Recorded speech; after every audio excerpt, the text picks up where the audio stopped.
선생님, 정말 10살이 어려질 수 있는 겁니까? 가능하죠, 얼마든지. 그러면 이 하안검 수술 플러스 뭘 더하면 조금 더 젊어질 수 있을까요? 하시고 나면 분명히 만족을 하실 거예요. 예. 찐친들 안녕! 자, 오늘 주제는요, 눈 밑 지방을 잡고 10살이 어려지는 비법. 이 제목만 해도 솔깃한 그런 제목인데요. 선생님, 정말 10살이 어려질 수 있는 겁니까? 뭐 10살 어려지는 거 가능하죠, 얼마든지. 연배가 더 많으신 분들은 10살 이상도 젊어질 수 있습니다. 그러니까 너무 젊은 친구들이 했을 때는 그만큼 효과가 덜 나타날 수 있지만 네. 이제 중년인 분들은 했을 때 확 어려질 수 있다. 그쵸. 예. 솔직히 얘기하면 저는 벌써 이 눈 밑 지방 재배치라고 그러죠? 네. 10년 전에 했어요. 여기가 볼록 튀어나오기 시작하더라고요. 네. 저는 별 생각이 없었는데 저희 와이프가 그거 보기 싫다고 나이 들어 보인다고 저 보고 하라는데 너무 싫었는데 하고 났더니 너무 만족스러웠던 거예요, 저는. 예. 10살 젊어지셨습니까? 그래도 5살에서 10살 어려 보인다고 진짜 그랬었어요. 근데 요거 때문에 어쨌든 스트레스 받는 분들이 많아서 병원을 찾는 분들이 실제로 많으신가요? 굉장히 많죠. 일단은 뭐 눈밑이 불룩하면 뭐 피곤해 보이시기도 하고, 그다음에 사람이 컨디션에 따라서 뭐 퀭해 보일 때도 있잖아요. 그래서 뭐 인상이 좋지 않아 보인다, 뭐 이렇게 말씀을 들으시는 분들이 내원하시죠. 그러면 이게 저는 네. 이제 지방 재배치라고 얘기를 했는데 네. 전문 용어가 있을까요? 조금 더 연배 드신 분들은 이제 지방 재배치에 더해서 뭐 이제 피부의 처짐이나 피부의 노화 같은 것들도 이제 조금 더 좋게 같이 해줄 때 하는 말을 이제 하안검 수술이라고 얘기를 합니다. 하안검. 네. 그러니까 여기에 볼록 찬 것만 이게 재배치해주면 그냥 지방 재배치라고 하는데 네. 주변에 이제 노화된 피부까지도 좀 정리해주는 거는 이제 하안검이다. 사실은 이제 하안검 수술이라는 말은 정확한 명칭은 아니고요. 하안검은 이제 해부학적 용어거든요. 위에는 상안검이고 아래쪽은 하안검인데 하안검. 이 하안검을 이제 성형해준다. 그래서 원래 통상적으로 하안검 성형술이라고 보통은 얘기를 하는 거죠. 예. 네. 그럼 이 하안검 수술은 어떻게 진행이 되는 건가요? 하안검 성형술은 이제 눈 밑에 속눈썹을 따라서 절개가 있고요. 아, 그래요? 젊으신 분들이 하시는 이제 눈 밑 지방 재배치라는 거는 이제 통상적으로 이 결막, 눈 네. 안쪽으로 들어가거든요. 아, 예. 그러니까 이제 겉에 보기에는 뭐 실밥이나 이런 게 없기 없고. 때문에 이제 연예인분들이 조금 뭐 30대 후반, 40대 초반이신 분들이 이제 복귀를 빨리 하셔야 되니까 회복이 좀 빠르셔야 되고, 그런 분들은 소위 말해서 이제 지방 재배치를 하시는 맞아요. 거고, 예. 하안검 수술은 뭐 50대 초반, 중반, 뭐 60대 요 정도가 되셔서 이제 피부에 노화가 있을 때 결막을 통해서 피부는 안 건드리고 지방만 재배치를 해줘도 겉에 있는 피부, 이제 껍데기가 남아버리니까 예. 그러면 이제 안에 있는 볼륨만 줄고 피부는 이제 남는 듯한 느낌이 예, 들거든요. 예. 그러니까 지방 재배치는 피부 자체의 탄력은 좋은데 지방이 좀 밀고 나오신 분들, 그런 분들. 네, 그런 분들 예. 지방 재배치고, 하안검 성형술은 지방도 밀고 나왔고 이제 피부의 탄력도 좀 떨어져서 남는 분들, 예. 이런 분들이 이제 하안검 성형술의 대상이신 거죠. 확실하게 이해됐어요. 여기서 첫 번째 의문이 들어요. 네. 흉터가 왠지 남을 것 같거든요. 물론 뭐 이제 저희가 절개를 했으니까 흉터가 아예 없다고 얘기하면 거짓말이지만 시간이 많이 지나면 거의 안 보일 정도의 수준이 됩니다. 그러니까 요 수술을 하시고 나서 흉터를 가지고 추후에 말씀하시는 분들은 거의 없으셨던 것 같아요. 네. 평생 흉터를 눈 밑에 안고 살아야 되는 거 아니야? 이런 걱정을 하셨던 분들은 그런 걱정 안 하셔도 되겠네요. 네, 전혀 우려를 안 하셔도 될 것 같아요. 본인은 아실 수 있겠지만 아마 타인 분들은 모르실 거고, 그 흉터가 남음보다도 어차피 얻으신 결과가 훨씬 더 만족스러우시기 때문에 그거 가지고 큰 걱정은 안 하셔도 될 것 같습니다. 그리고 두 번째 의문이에요. 네. 우리 여성분들 특히 네. 요즘에 화장술도 요즘 유행하거든요. 애교살 네네. 만드는 화장이. 요 하안검 수술했을 경우에 네. 애교살까지도 없어질 수 있다. 그거는 아마 잘못된 정보인 것 같고요. 예. 오히려 이제 우리가 애교살은 요 건판전 안륜근이라는 이제 근육에 의해서 애교살이 생기게 되는데, 우리가 연배가 드시면 원래 애교살이 있는 분들도 애교살이 없는 것처럼 보여요. 왜냐면 원래 이제 이렇게 애교살이 있는데 그 밑에 이렇게 지방이 튀어나오니까 튀어나오니까. 이게 등고의 높이가 예. 비슷해지잖아요. 근데 오히려 하안검 수술을 하면 이 지방이 다시 재배치가 되면서 뒤로 평평해지니까 그렇죠. 애교는 더 도드라지지 있었던 애교가 없어지는 건 아닙니다.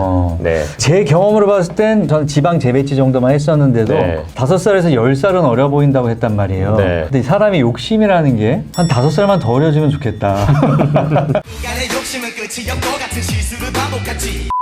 그러면 이 하안검 수술 플러스 뭘 더하면 조금 더 젊어질 수 있을까요? 일단은 하안검 수술은 대상이 제가 아까 말씀드렸듯이 뭐 50대 중초반에서 이제 60대까지 가시면 예.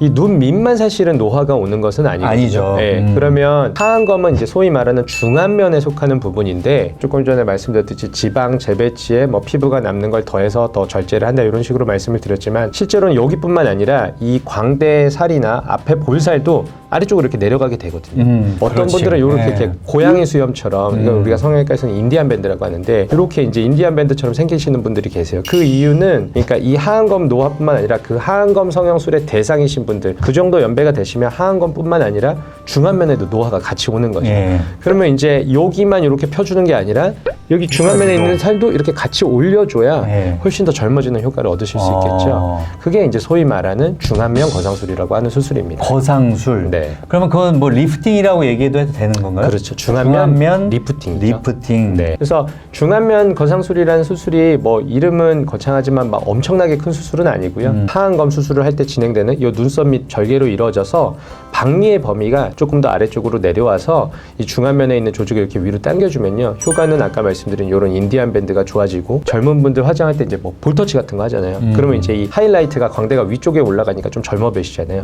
그럼 광대 쪽에 있는 볼륨도 뼈는 가만히 있는데 광대 볼륨이 이렇게 내려온 거니까 그걸 제 위치로 찾아주고 그다음에 중안면의 조직을 끌어올려주면 이 팔자의 상부까지도 좋아지거든요. 팔자 주름에. 그러니까 이런 것들은 하안검 수술을 할 때 뭐 어떤 부수적인 뭐 절개가 더 들어가지 않고 똑같은 절개로 박리만 조금 더 넓혀서 밑에 있는 조직을 올려주는 거니까 같이 해주는 것이 훨씬 더 효과적이겠죠. 어쨌든 지금 여기하고 맞춰주기, 밸런스를 맞추기 위해서 지금 이렇게 올려준다고 말씀하셨는데 네. 앞면을 좀 처지는 거를 보완하기 위해서 저는 실리프팅을 하거든요. 네네. 그거하고는 어떻게 좀 다른 거예요? 실리프팅은 결국 관자나 요 귀 앞쪽에서 이루어지거든요. 그러니까 네. 결국은 당겨지는 방향이 사실은 이렇게 외상방으로 당겨지게 되어 있어요. 실은요? 그렇죠. 네. 이렇게 외상방으로 당겨지는데 하안검 수술할 때 병행할 수 있는 수술의 장점은 네. 일단은 우리가 실리프팅도 관자나 귀 앞볼 쪽에 가면 네. 여기까지 가야 되는 이 거리가 있잖아요. 네. 이 실이라는 게 거리가 있고 네. 당겨져야 되는 거리가 있고 고정되는 부위는 뒷부위인데 네. 이 하안검 성형술을 할 때 하는 중안면 리프팅은 일단 이걸 수직으로 당길 수 있고 그다음에 이 직접적으로 이 근거리에서 당길 수가 있거든요. 네. 그러니까 어느 쪽도 둘 다 좋은 방법이기는 한데 예를 들어서 뭐 박자민 아나운서님처럼 이미 지방 재배치는 하셨고 네. 볼살은 조금 처졌는데 다시 절개를 하기는 좀 뭐하잖아요. 네. 그때는 실리프팅의 도움을 받을 수 있는 거고 이전에 그런 건 안 하셨는데 나는 눈 밑도 고민이니까 하안검 수술을 해야겠다라고 하면 이 중안면 거상술을 같이 겸해서 할 수 있는 거죠. 그러니까 중안면 거상술은 하안검 성형술 할 때 이왕이면 같이 하는 게 좋고. 그렇죠. 예. 네. 근데 이미 여기 지방 재배치만 했다면 네. 그냥 실리프팅으로 도움을 받아도 되고. 네, 그렇죠. 아니, 그 요즘엔 보니까 길게 거는 실도 있지만 짧게 거는 실들도 네, 네. 있더라고요. 네, 단실이죠. 네. 네. 그러니까 그런 도움을 좀 받으시면 될 것 같아요. 네. 피부가 얇고 주름이 많은 그런 피부와 네. 피부가 두껍고 살이 좀 늘어진 피부, 뭐가 더 효과가 좋다고 얘기할 수 있나요? 근데 사실 이제 하안검 수술은 제가 이제 남는 피부를 일부는 절제한다고 하기는 하지만 사실 엄밀히 얘기하면은 중안면 리프팅도 그렇고 하안검 성형술도 그렇고 피부의 주름을 펴는 수술은 아닙니다. 엄연히 피부는 이제 피부 결 자체에 주름이 있는 거고 하안검 성형술이나 중안면 거상술은 처진 조직을 올려주는 수술이거든요.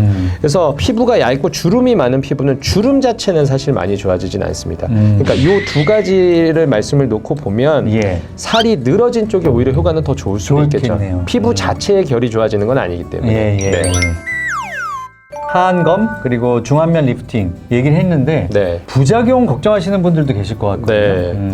제일 크게 우려가 되는 건 이제 두 가지입니다. 하나는 외반증이라고 해가지고 아래 속눈썹이 이렇게 아래쪽으로 이렇게 뒤집어지는 거죠. 또 한 가지는 제일 중요한 현상인데 뉴스나 이런 데서 보시면 혹시 뭐 눈 수술을 하고 뭐 실명이 되셨다 뭐 이런 말씀을 들어보셨을 거예요. 그게 이제 소위 말하는 안구뒤 혈종이라는 부작용인데요. 지방 재배치를 할 때 지방을 뭐 소작하거나 아니면 일부 지방을 빼거나 할 때 이제 혈관이 있을 때 그걸 반드시 소작을 잘해야 되는데 그게 이제 소작이 잘 안 됐을 때 이제 지방 같은 경우는 피가 한 번 나면 그걸 잡기가 굉장히 어렵거든요. 그러면 이제 안구 뒤에 이제 뒤쪽에 이제 혈종 피가 고여서 이제 시신경을 압박해서 생기는 부작용인데 제가 지금 말씀드린 요 두 가지를 제일 생기면 안 되던 부작용으로 항상 성형외과 선생님들 유념을 하고 계세요.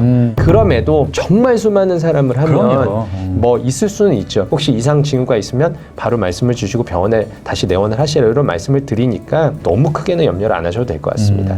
그런 게 있어요. 했는데 뭔가 조금 잘못된 것 같고 그래도 그냥 저는 가서 또 얘기하고 그거에 대한 후속 조치를 받고 하면 네. 서로 이렇게 이해하면서 해야지. 이게 뭐가 좀 잘못됐다고 막 가가지고 막 이렇게 따지고 막 소송 걸고 이러면 그게 이제 안 돼요. 그러면.